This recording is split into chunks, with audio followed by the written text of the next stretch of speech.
Welcome to the first episode of Born in Trouble, Season 3. I'm your host, John X. It's the magic number. Yes. Yes, it is. Rest in peace, True Goy. With our illustrious guest from Detroit, Michigan, Mr. Grant Lancaster. Firefighter, father, What up, dog? bachelor extraordinaire. From Greater New Jersey, Pennsylvania, Yes, by way of Florida and New York or wherever the hell he happens to be at that time. The man with the good looks, Mr. Brooks. Yes. International Man of Mystery. International Man of Mystery. And last but not least, from the A, Mr. Dub K, the number one man on this planet, the man who shakes and bakes, Mr. Dub K, Gene Hopkins. Shake 'em and bake 'em. You got your phone on, your mic on mute. But let me tell you something. My bad. Gene was figuratively and literally. Yes, Gene was very nice to share one of his tasty treats with me, and you know, he told me, he said, I don't like doing edibles so much because you can't gauge an edible. If you're smoking a blunt, you know, like, hey, you know what I'm saying? I smoked half of this blunt. Maybe I should stop. But an edible, you can't really tell. So that's the thing. It's always a air of mystery. Yes, an air of mystery attached to the edibles. But I actually had one. I always thought the edible was easier because, like, you really don't know how much you're getting when you smoke a blunt. But, like, you know, all right, like, I ate half this 100-milligram cookie. Like, okay, I should be in a decent spot. But for me, it's in 2 hours. I should land right. But for me, I can never tell how it's going to actually affect you. So I tried it today, and I called up Gene, and Gene was like, "Oh man, you can take a whole cookie." And this man was like, "Rob, I know you've been on your shaman guides." You've been on your shaman guides and your spiritual retreats recently, and you've had guides to those things, and Gene was now my cookie guide today. Yes, he was my cookie guide. He let me know. You gotta have a Sherpa, man. He was my Sherpa. Yes, you're on my Sherpa.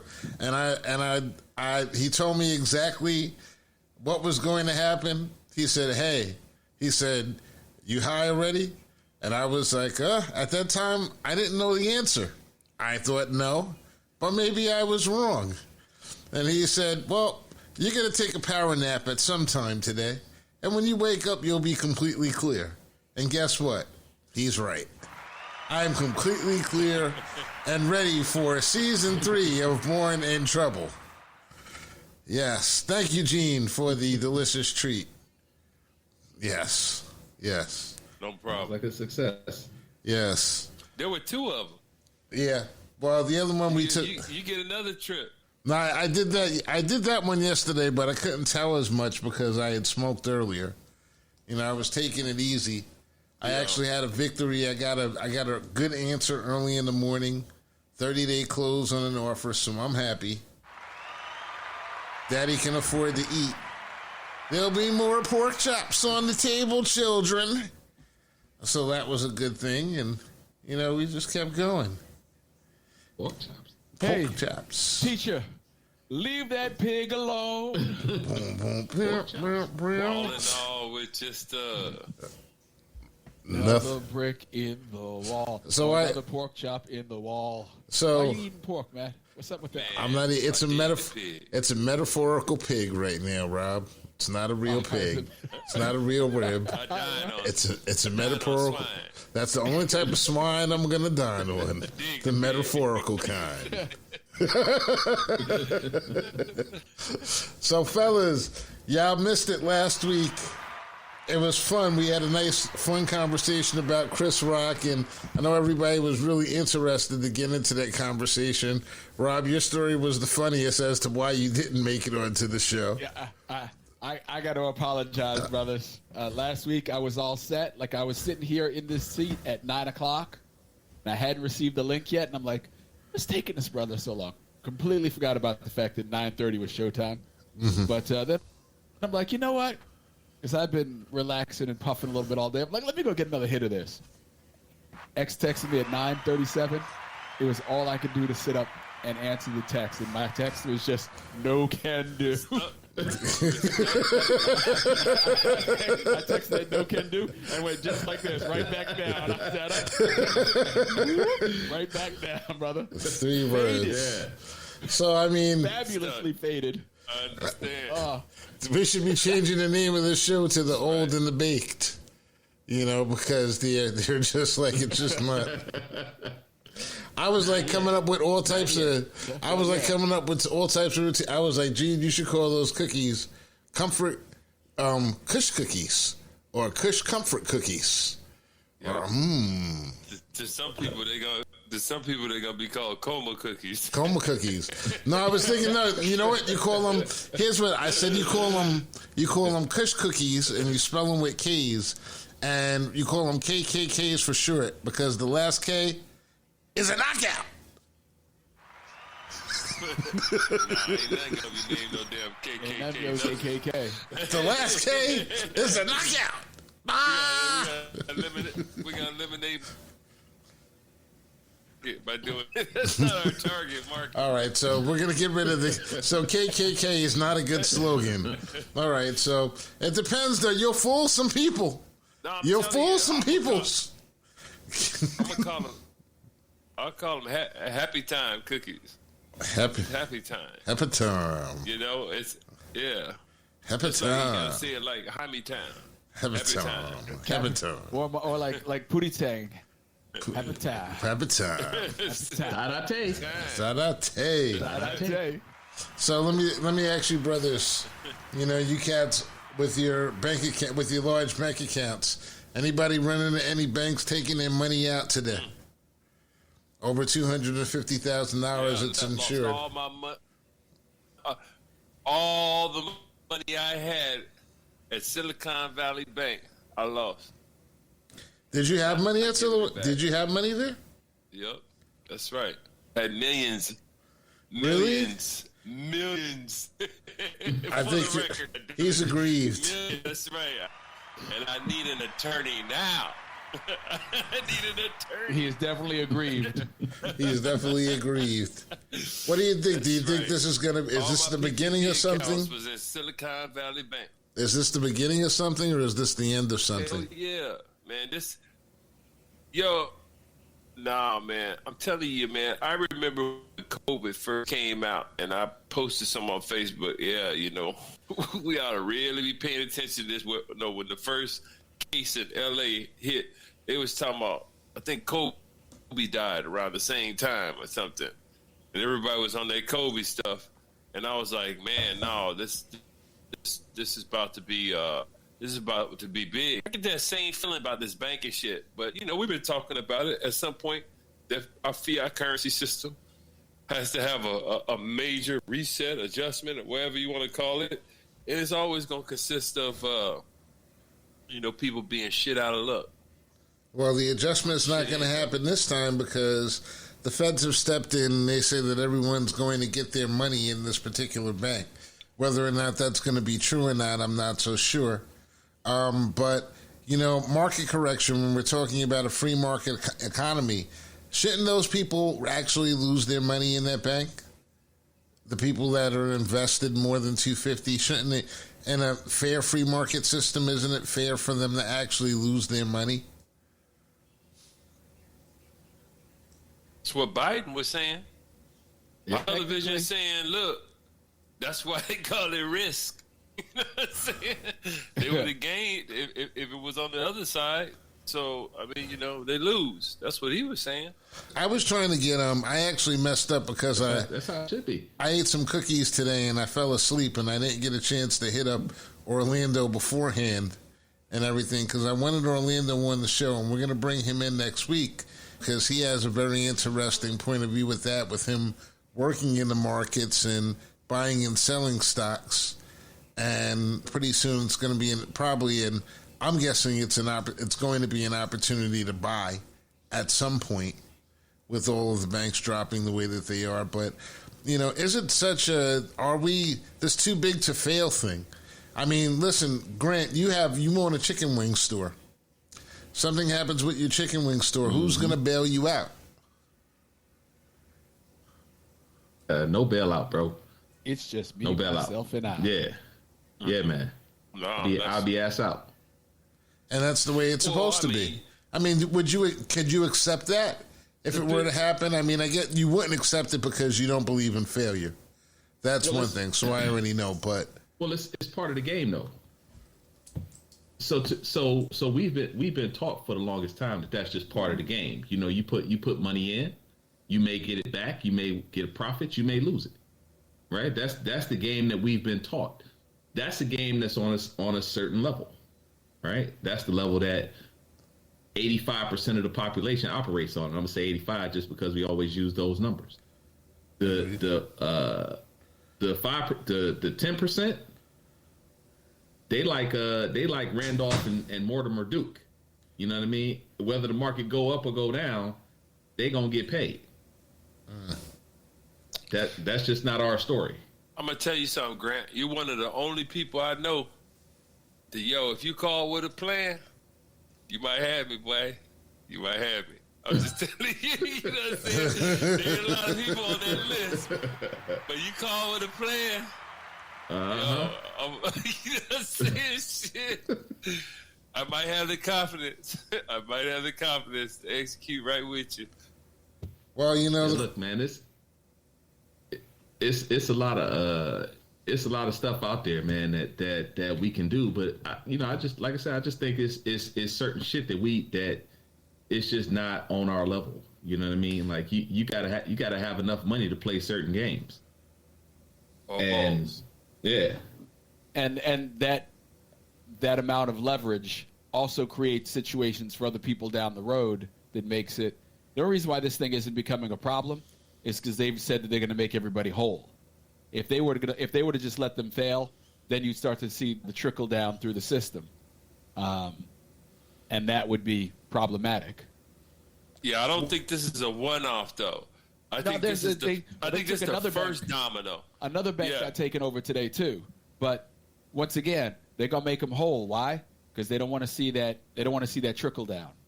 So we're backing risky. We're backing all risks that are being taken now in the markets. These guys flaunted the rules. These guys purposely flaunted the rules. Well, they didn't. They assumed that the rules applied to somebody else and not them, and they got burned by it. But because, if you were to take, and they're not a huge bank, but if you take them out of the equation, and all the people's money evaporates along with them, that creates some real issues down the line for some other people. Well, unfortunately, they pump them up. Well, you're right. You're right to a certain extent, or if anything was misleading in the statement, it wasn't purposeful because of the fact that they did play by the rules. The rules were set by the Trump administration. They cut the regulations that allowed for these risky investments to be put out in such numbers without being leveraged. They're the ones that made sure that these mid-level banks didn't have to have the type of capital to back up these deposits. These are all like deregulation effects. It's not because the actual effect of the deregulation are the people saying like, okay, now we can take the risk and we can do the things that we always wanted to do, which is basically gamble, and we're going to win no matter what because that's the way it's set up. And everyone else, if they lose, at least I'll be living in a nice house. And now generally what's happening is that the government is coming in and they're saving these people from making these mistakes. This is the normal pattern of things. But I'm just wondering if there's ever an end to this, where it ever should stop. First of all, the government don't help without strings. So basically, the government's about to get into banking, in my estimation. Those bonds, this has something to do with the rates and bunch of bonds that they had to pay on or whatever, which left them cash short, so to speak, I guess. They borrow money. Utilizing bonds. Right. And and then, of course, the bond's going to be, they're not talking about rolling back and paying or forfeiting their profit from it wherever the bonds come from. That ain't going to happen, right? this got me thinking though. Just pause for a second when it comes to. I was thinking this the other day. This system has to fail because I'm gonna tell you something. Labor or just about anything traded for U.S. paper is probably some of the most unfair trading you can have in your life, bruh. You got to know it. So it has to fail at some point. You know what I'm saying? Because it's all smoke and mirrors. It's all it's hocus pocus. It's not gonna fail though, it's not gonna fail because it's doing what it's designed to do. You see what I'm saying? Like, I mean, what's minimum wage now? $10 or some shit. Depends on where you are. Depends on where you are. They're trying to make legislation here to make it 20. So you working at McDonald's, you make $10 an hour. So for an hour, it takes you an hour to buy a fucking meal at McDonald's. How insane is that? You see what I'm saying? Like an hour of your labor to buy a meal at McDonald's? That's ridiculous, bro. But then, I mean, the whole system is whack. I mean, money is not backed by anything. These motherfuckers print money like it's going out of style. I mean, it's unsustainable. How can it be sustained, John? That's my point. When I say it's going or Grant, when I say it's going to go bye-bye, it has to have some type of cosmic shift or something. It's because it is truly unsustainable. You know, after a while, you're driving everything. Everything's either going to be unaffordable or everything's going to have no value. Rob, you feel that? Be one of those things. Rob, you feel that? See, I think it's unsustainable as well.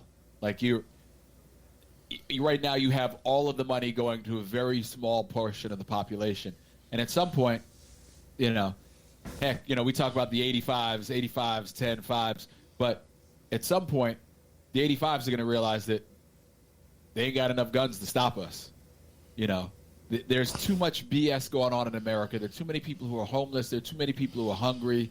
There are too many people who want basic necessities. Like, the system is all about commerce, and it's not about people.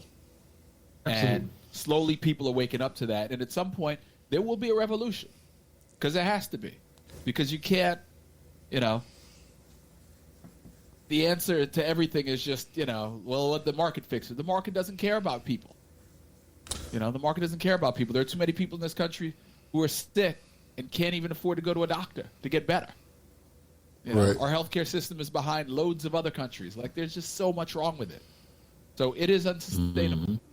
But we'll keep propping up these banks, because the trickle down off of that is nasty. Yeah, I mean, but then they bailed out the airlines in the 80s, right? Wasn't that the 80s? Yeah. Bailed out the airlines. They bailed out the auto companies. Well, the auto industry at least paid them back. They bailed out the airlines for COVID too. Yeah, they did. Right. Yeah. And they went. They bailed out the airlines, and they still went around laying everybody the hell off. Well, I'm going to give my opinion is a little bit more along the line of what some people would probably deem to be more conspiratorial in nature. I thought you were going to say something more like a sellout. No, I would say conspiratorial, but thank you. Thank you. I haven't heard the opinion. Wow. Thank you, Rob. Oh, wow.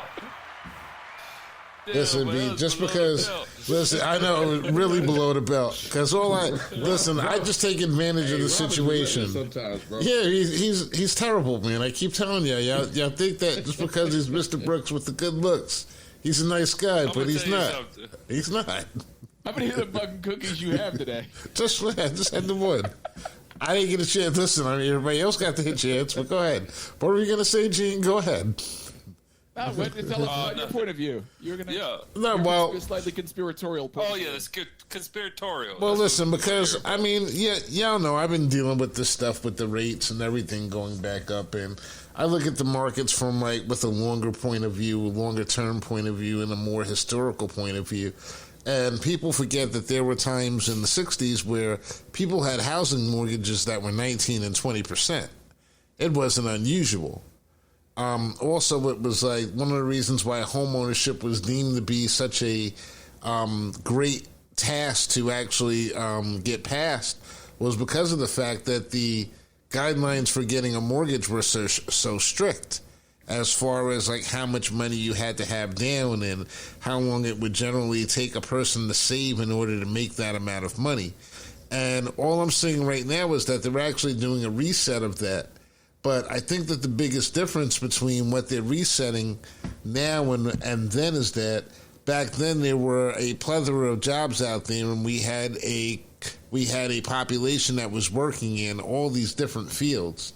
And today we don't have those same amount of people that are working and that are going to be able to sustain those 30-year mortgages.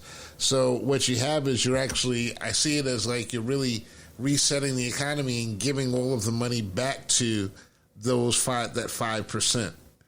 And the rest of the population we're really just like tenants in this country. And you all know the difference. There's a difference between when you own stuff and when you don't own things, as far as like how your words are taken, how seriously you're taken as an individual. Ownership is everything. So, because everyone else can be moved out. So, right, with inflation, can you compare high percentages now and high percentages then? You mean, can you make it as far as like the value of dollars? Right. The value is, well, that's what I'm basing it upon. It's really kind of like the same. Back then, you'd work for $1.25 an hour, and it would take you so long. Now, like you said, what is minimum wage? $10 in some areas. Yeah, but you work what's so the cost long. Of the house? The difference is the cost of the house. Is when I say inflation, I'm talking about the inflation from what the house cost back then and what the house costs now. Now put them high percentages on it, and it's night and day. So it's understandable with the numbers how it was affordable then. Yeah, it's night, and that's exactly my point. It's night and day because the salaries were actually affordable back then. Now with what you're making, with what you're doing, those 40 hours a week, hell, you need 60 hours a week just to like live. 40 ain't getting it. 60 is what's getting it to live. Because the cost of the house has risen, but pay hasn't risen at an equal pace. Right. So basically the reset to me is that they're actually giving these properties back to that 1% by percentage wise. You understand what I'm saying? So it's like, to me, it's... And they ain't selling them. Right. And they ain't selling them this time. Right. And now you're keeping all of these people now. You're going to have more people that are basically on government cheese, on the government's dime and on the government's dole. But how did a lot of these people get their house in the first place? On the government's dime and on the government's dole. Right. So they're used to it. Whether they like to admit it or not. They don't. They never want to admit it because, they all pull themselves up by their own bootstraps. Yes, that's right. Right. Gotta love those bootstraps. Greed is the enemy, man. Greed is what's got us into this situation that we in. It's all, you can always point back to just plain greed. You know what I'm saying? I mean, which begs the question: can you have capitalism without greed? No. Well, capitalism is based on somebody not having enough. You know what I mean? It's based on somebody having more than somebody else. You know what I'm saying? So there's always going to be a want situation in a capitalist society. Capitalism to me is the dangling of the carrot. The one thing that keeps you going. It's the motivational tool that keeps you going up until the time that you get old enough and you realize, I'm too tired to try to chase after this carrot. I can't catch it. I'm never going to catch it. And then that's when everything else starts to set in. It's actually the platform to get as many carrots as you want. That's what capitalism is, at everybody's expense. Not just get as many as you want, but I don't understand. People know math and universal law. But if everybody on the planet can't be a billionaire, how can billionaires ever be healthy? How can that be something? Why do people strive to be a billionaire? And not only when everybody can't be a billionaire, but no, I meant to say specifically In order for you to have the resources of a billionaire, there has to be a billion people to give up, you know, 80% of their needs. Right. So you can have that $1 billion. That's math. That's not me, in my opinion, but that's math. I mean, I'm sure that, you know, that's not hard to prove mathematically because there's only so much, a finite amount of substance on this earth. You know, with 8 billion people. And so if you have the substance of a billionaire, you have to you have to have somebody else's substance that you know, they are less than. Right. But like my man, portion. Like my man Big John says, they are without. Right. You know? But yeah, it's unsustainable. I say all that to say, just to my point, that it's unsustainable. Well, the American dream is what keeps it all going. And I want to change the topic right now to something that we know a little bit more about, which is sports and Ja Morant right now. We have never discussed Ja Morant on this show and what's been going on with him as a young man.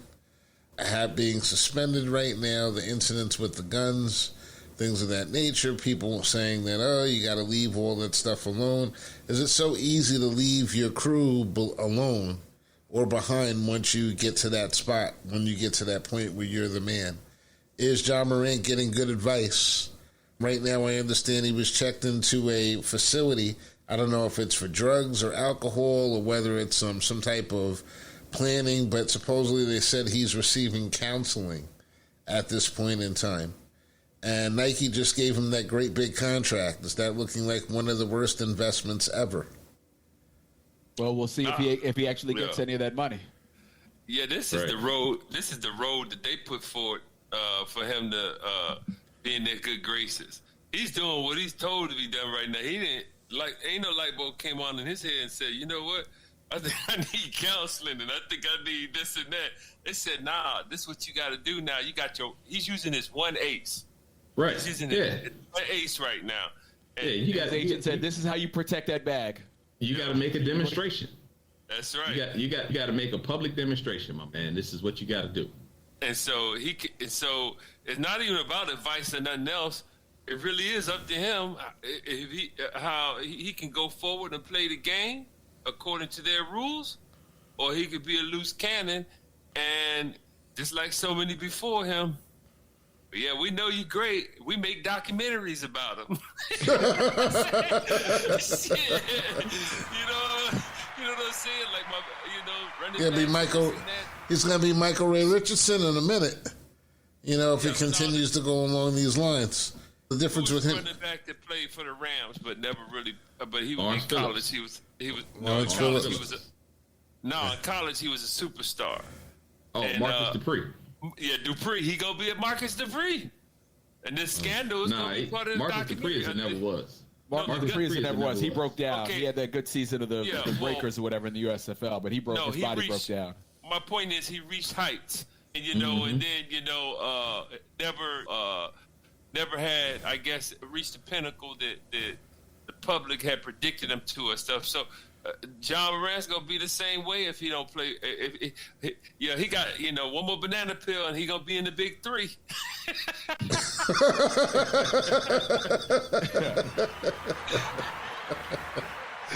That's for the banana peel. At a young age. You get the laughter for the banana peel. How do you? That's one of the problems with our youth culture, though. That's one of the problems with our culture, because that's what we think. That BS is what we think you're supposed to do when you get some dough. That's what happens when you let rappers raise your children. Everybody thinks you're supposed to go out. You're supposed to go out there and make it rain. You're supposed to stay hard. You're supposed to stay true to who you are. Like, we all gangsters. Like, black people are only gangsters in the world. Like, you got to have a gun with you. Like, come on, man. Well, how stupid are you? Get somebody to carry the gun for you. I was trying to, exactly, right? You fucking rich. Get somebody to carry a job. I ain't gonna front, man. At his age, PI training. At his age, I know I would have done something worse. At his age, I wouldn't have done nothing stupid with a gun. With that kind of money. I'd have How old fucking is gaffled he? myself with alcohol. How old is he? I mean, 20, what is he, 21? 22? No, 22. man, He's I'm gonna only tell you something. 22.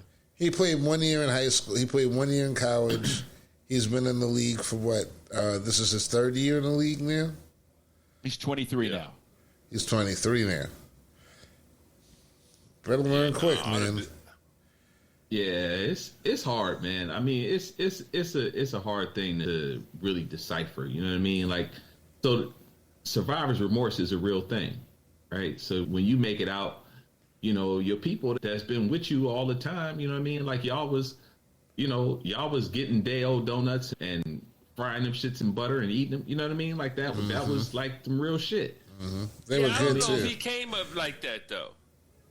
I don't know if he came Yeah, up I mean, like that. But whatever the situation was that him and his crew was in, to them that was the period that they built that bond, and now that he got that bread, you know, But that was him with the gun. Yeah, but one thing, And he was, yeah. Look, and he was holding it with 2 fingers. I don't But even he get and it. I thought it was that's some chocolate. cool shit.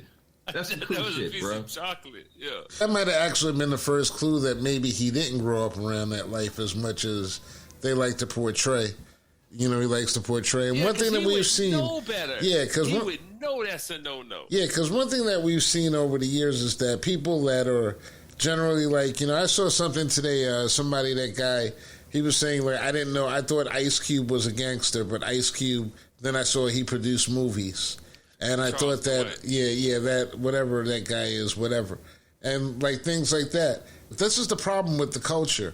It's like we can sit up here and we can say a million times that's not everything that's involved in our culture. We can talk about in the 60s, there was ass, grass, orgies. There was also education, and there were great strides that were made. But if you only mention half of them, then that's what everybody thinks that everything's about at that point in time. So with us in this situation, what's going on right now, we're seeing the glorification of this thug mentality and this thug walking around. And it's from, a lot of times, from people that their parents have more money than anything. This is what they say, like, you know, the code switching. You got the problems with kids that want to identify. You see it all the time with white kids, what they call them, the wiggers. You know, walking around trying to, you know, they want to be down with the culture and everything and doing all this stuff. Yeah. You know, and then what ends up happening? So it's like, it's all the glorification of this. It's a societal thing. And what it is they think it's not, you know, bigger than it actually is, but it's actually pretty big. That he would want to identify as that. Hell, Michael Jordan, everybody wants to be Michael Jordan. Michael Jordan won't looking for any trouble whatsoever.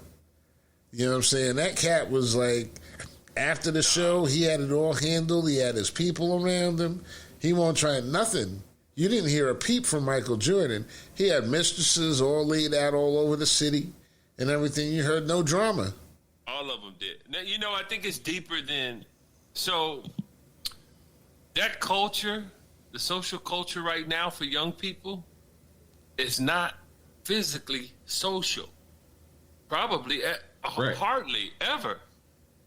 You know, because it's all digitally social. And so that changes perception of so many things.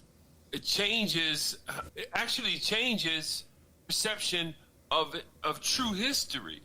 And when it comes to where people came from, and so I don't think they think the same way, or they don't reference the same things when they make decisions on this or that. Because it's almost as if those things that we might reference don't even exist to them. They don't have the same base of knowledge. They don't have the same depth of knowledge. If you ask what happened in the 1960s, most of them won't be able to give you an answer. If you say make a category, things from the 1960s, the SNCC. What's that? You say Stokely Carmichael. What's that? You say condition. You'll say, right. they have no idea. Angela Davis, very interesting thing. Turns out that one of her slave masters brought her genealogy directly back to the Mayflower. And they said, you see, these people, these black people, they don't even know that they're actually a part of the entire thing, that they're actually part of the entitled class. Do you think if Angela Davis felt she was a part of the entitled class, if they would have been treating her like she was a part of the entitled class, that she would be Angela Davis at this point in time? You know what I'm saying? Do you think that would be that wouldn't be an issue whatsoever? No. So it's it's the dissonance that allows you to completely and totally take away her experiences that she lived, just because of the fact that she's got this a rapist DNA. And that's really what it comes down to, because her ancestors ain't had no choice when they were sleeping with that white man. Yeah, I think there's another side to, why he would do stuff like that. I think, shit, man, I don't even know that it's all that bad, but they don't value making $30 million a year like maybe we would, or they don't.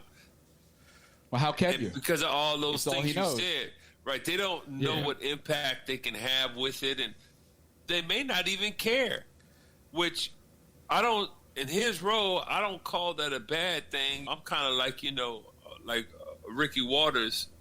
I think his name was Waters or Walters. Ricky, run. For who? For what? Yeah.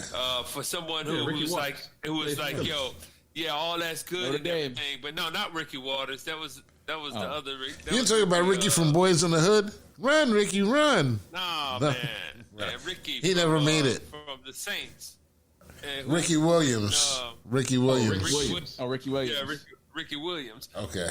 Ricky Walters is Slick Rick. He was free, He was free in my mind. He wanted the freedom more than everything the NFL was saying and what society was saying he should go and get and do to get and everything else. He want, and so I always say that to say that this could be one side of the coin for Ja Morant, but I guess I'm eliminating that with him just participating in all that rehab shit. I'm gonna say that he ain't thought it through like that.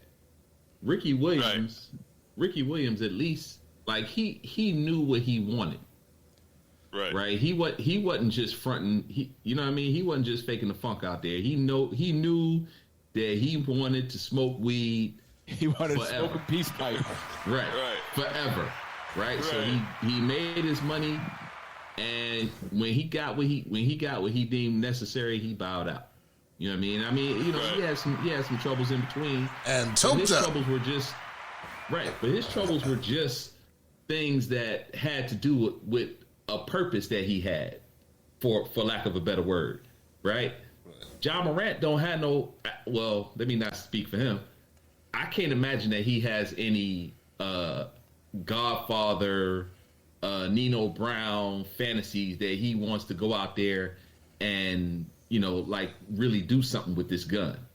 No, he's just being stupid. He's just doing what he's seen everybody else doing. Yeah. Whatever Extension 69 or whatever these rappers with fantasies come with the guns. And what it boils down to though is who the fuck raised you? You see what I'm saying? And this was, and his dad who raised all you? on. Yeah, I mean that, right? Yeah. Like what? Like how you getting to this point? You see what I'm saying? Like there's no like at 23, even with a $30 million contract, whatever his contract is. If you just because you bringing home that bacon, don't mean that you get to run the show, my man. If the show that you're running ain't what I'm trying to be a part of. Yeah, you ain't an owner. Yeah, I mean it's just because it's just money at the end of the day. I mean, we all need money. Let's not act like we don't. But I think what are you doing with it though? I have to be honest. I think that the corruption starts with the AAU system very early. It gets to these kids, it corrupts them. He had an idea when you start like with these high school rankings of these kids from the time they were in 7th grade. There's a number 1 rated player that's 12 years old, 13 years old, 14 years old. 15 years old. It starts basically around 11 or 12. And there's a number one player in each age category. Yeah, as soon as and they start predicting these kids. They start predicting these kids and telling these kids and recruiting these kids and telling them that you're going to make $20 million a year one day. You're going to make $30 million a year one day. And that may or may not ever come to fruition. But what it does is it creates a type of expectation for these kids where they're not really thinking in terms of reality, because reality isn't their lifestyle. They're told that they're going to live this lifestyle, and they show them in terms of like buying them sneakers, giving them gifts, trips underneath these kids they've been pampered a lot of times from the time that they're young, and a lot of them are very you take an example like LeBron James' son, Bronny James. Now, I think he got moved up into the top 8 or 20 recruits this year. Now, and they're saying that a lot of it is due to the fact that he's LeBron's son and X, Y, and Z and all these expectations. And they follow this kid they followed him for the past 3 years. The problem is not with them following him. What I'm saying is that the problem is the fact that there was the mechanism that was already in place for them to follow him as he made his climb through this, because there were so many eyes on these kids from the time that they turn 13, 14, 15 years old that they can't escape that. They can't escape those expectations. Zion Williamson himself, when he came into the league, one of the big things about them was that they had a lawsuit against someone that he had signed with as an agent, and his family apparently took money from when he was a freshman at Duke. They won the lawsuit, but the simple fact of the matter is they took the money.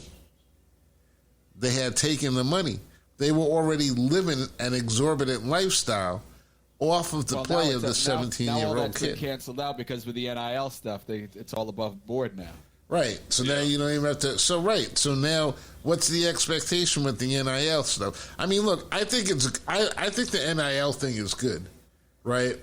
I think that kids should be, if you're out there, you're risking your body for a Division I school, and you're making that school X amount of dollars, you should be able to make compensation off of who you are. That's just, when you're in college, if you're a student, you can go out and you can get a second job. But if you're an athlete, you can't do that. So NIL solves that problem. I get that, but it also creates other problems.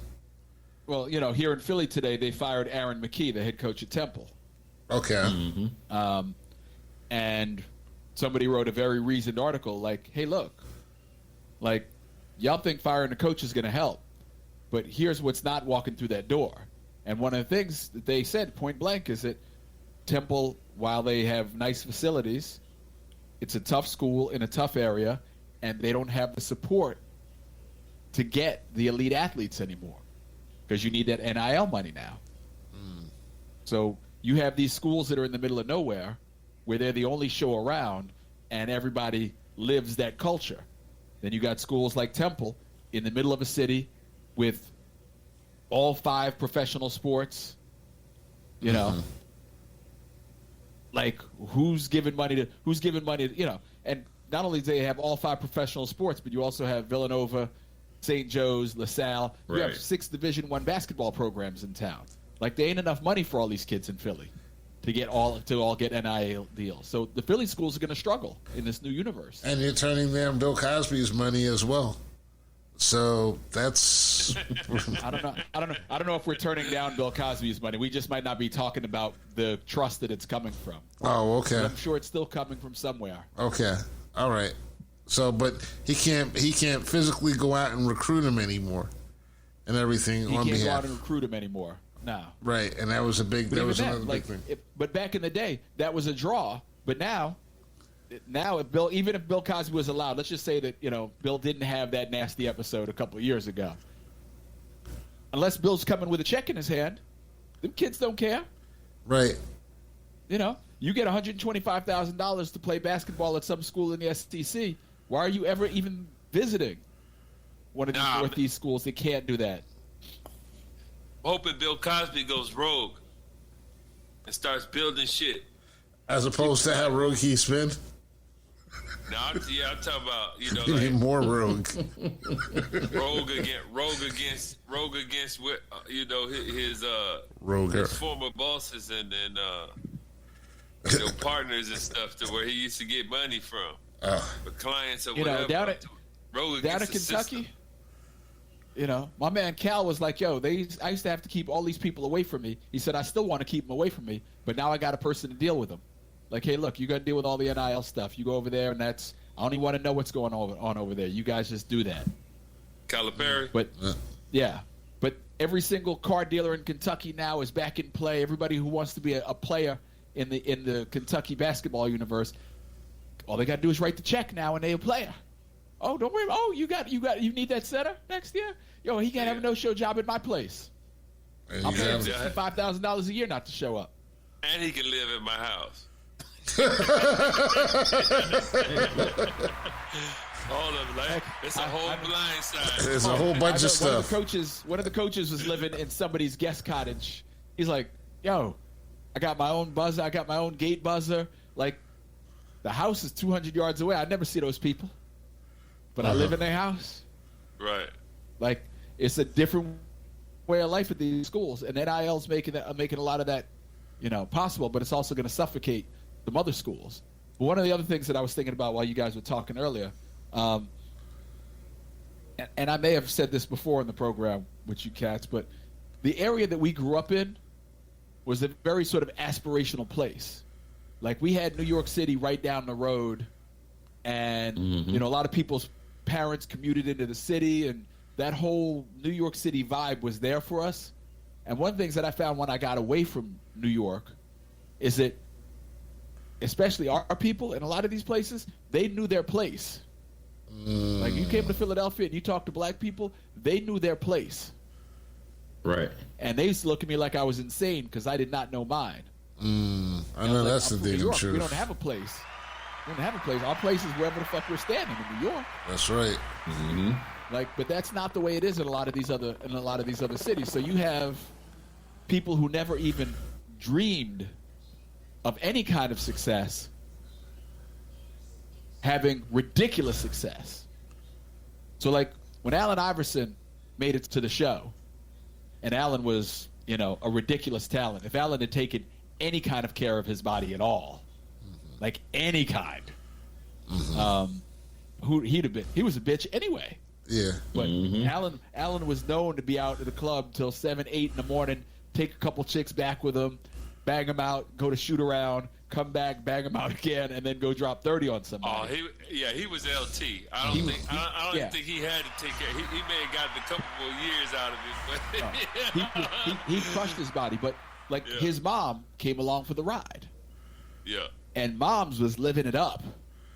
He had like 50 people, like Ja Morant's dad. A lot of these guys, we say, how come they're not getting proper guidance? Well, people who don't have any knowledge, who's he turning to for this knowledge? Who's he going to trust at 23 for this knowledge? His mama. I'm going to tell you, though, you made a good point. You just said something.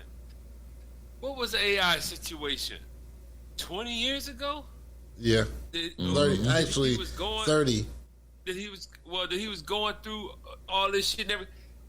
How you on repeat for something like that? You know what I'm saying? Can't you? Why don't you? I mean, when I say that he's trying to go against the NBA and say, "Nah, let me bring this kind of culture to y'all right now." History repeats itself, bro. History repeats itself over and over and over again. At least be aware of playing it better, just to everybody's point. Whether it be his father or somebody still going broke. Well, if we bring it back, we're going to bring it back to the absurdity of the original conversation, we could talk about banking, for example. Banks have been disproportionately not lending the black people and minorities that were qualified for generations now.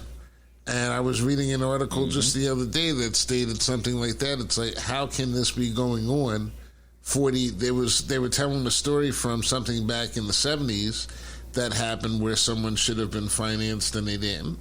And they were bringing it back into modern times, and they're saying, how can it still happen?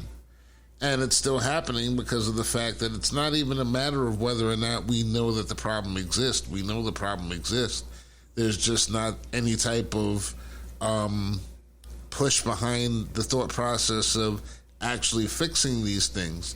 And this is the reason why the country has gone bad. You go so long without fixing stuff. And has the country gone bad? It's just gone. It's gone worse. Yeah. I'm saying it's gotten worse. Sorry. The cracks are bigger. The fissures are bigger. The ability to actually fix things is actually damn near. Now we're getting to the point where things are damn near impossible without some type of drastic type of form of either government overhaul or personal overhaul with guns. One of the two is needed because the in-between solution isn't there. The people have never wanted this thing fixed. People always get me. Right. I love when people get me that they're like, "Well, my family wasn't this, and my family didn't have slaves, and my family didn't do this." I'm like, your family probably didn't have slaves, but your dad worked at a bank, right? Your dad gave a loan to somebody on Tuesday that he wouldn't give to a black person on Wednesday. Mm-hmm. That your dad wouldn't offer a house in this neighborhood to this person, but he offered it to that person. The system was held up by a lot of people. You can't. Still the system is. wasn't built by large institutions. It Still was built is. on the backs of everyday people. Still is. Everyday people participated in this, and so that's why this thing works perfectly the way they designed it. Exactly. The system. It's not. It doesn't work for us for the 12%.